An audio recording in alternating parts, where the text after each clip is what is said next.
Good morning, everybody. Monday morning update, Monday, October 25th.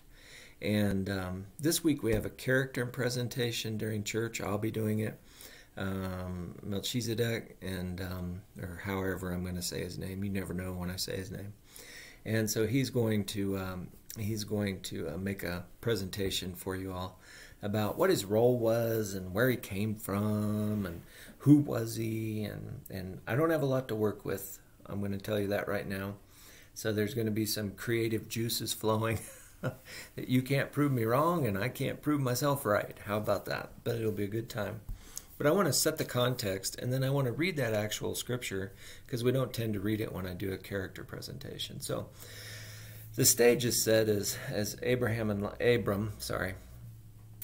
and Lot separate, and then Lot gets captured by this group, and Abram finds out Lot's been captured, and he chases after them, and he chases after them, and the kings of Sodom and Gomorrah and some other people, and he seizes them, and he grabs all their goods, and he grabs Lot, and he drags him back out of there, and as he's heading home, he goes by Salem. And out comes Melchizedek. And so that's where this story picks up. So, all right, so let's try that. I guess I should start with. And as Abram was heading home, Melchizedek, the king of Salem, brought out bread and wine. That's very interesting. He brought out bread and wine. He was the priest of God Most High. And he blessed Abram, saying, "Blessed be Abram by God Most High, creator of heaven and earth. And praise be to God Most High, who delivered your enemies into your hands." Then Abram gave him a tenth of everything. The king of Sodom said to Abram, "Give me the people, but keep the goods for yourself." Abram said to the king of Sodom, "With raised hand I have sworn an oath to the Lord Most High God, creator of heaven and earth, that I will accept nothing belonging to you, not even a thread or a strap of a sandal, so that you will never be able to say, 'I made Abram rich.' I will accept nothing but what my men have eaten, and a share that belongs to the men who went with me, and the share that belongs to the men that went with me." We don't know if, in other words, we don't know if the men, they all kept their whole thing, or if they all gave a tenth too. I don't know. But Abram did. Abram did. All right. So anyway, out of all this, where we see is this priest king, however, whichever way you want to say it first, coming out of the city that someday will be the city of David. Someday, but not now. Salem is Jerusalem. And so it's definitely not Jerusalem now. The temple is not there now. There is no temple set up in Salem at this point. That doesn't happen until, of course, Solomon, when he builds the temple.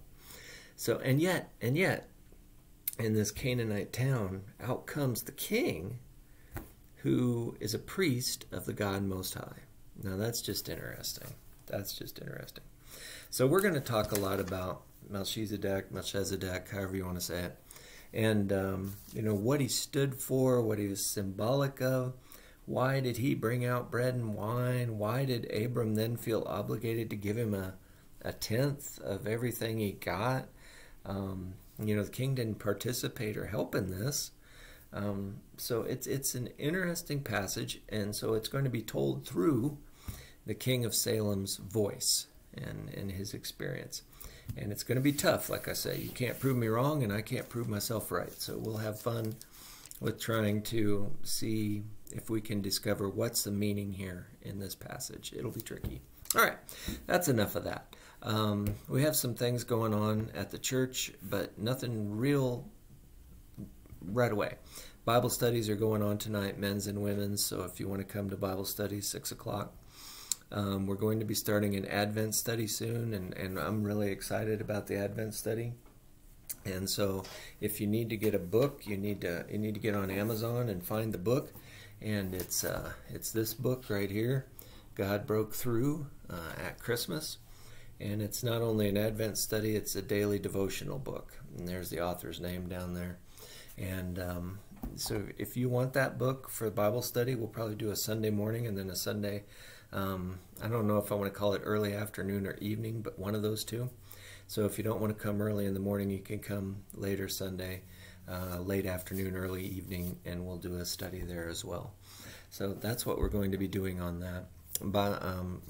Board meeting will be coming up here in a couple weeks, and once again, some of the board things that we need to do are fairly important, so I hope if you're on board you come.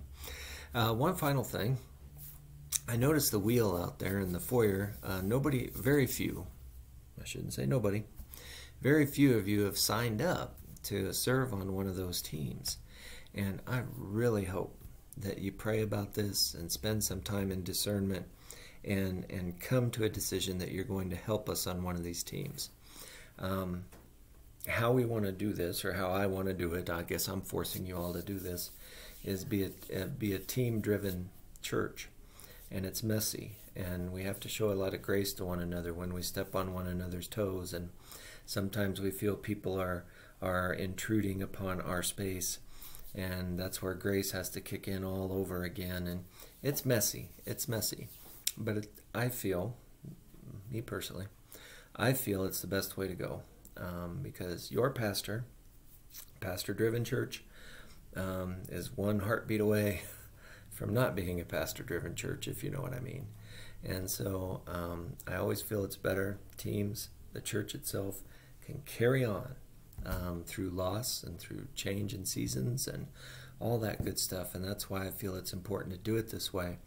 But it's a retraining, it's a reteaching, and there's a lot of grace involved in it. But I have faith in you all that you can do this. It won't be easy, but you know, you've come over harder stuff than this before.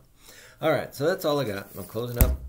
My Bible is done, closed up, and I hope you all have a great week. God bless you all real good, and I hope I see you Sunday, all right? Have a great week. Bye-bye.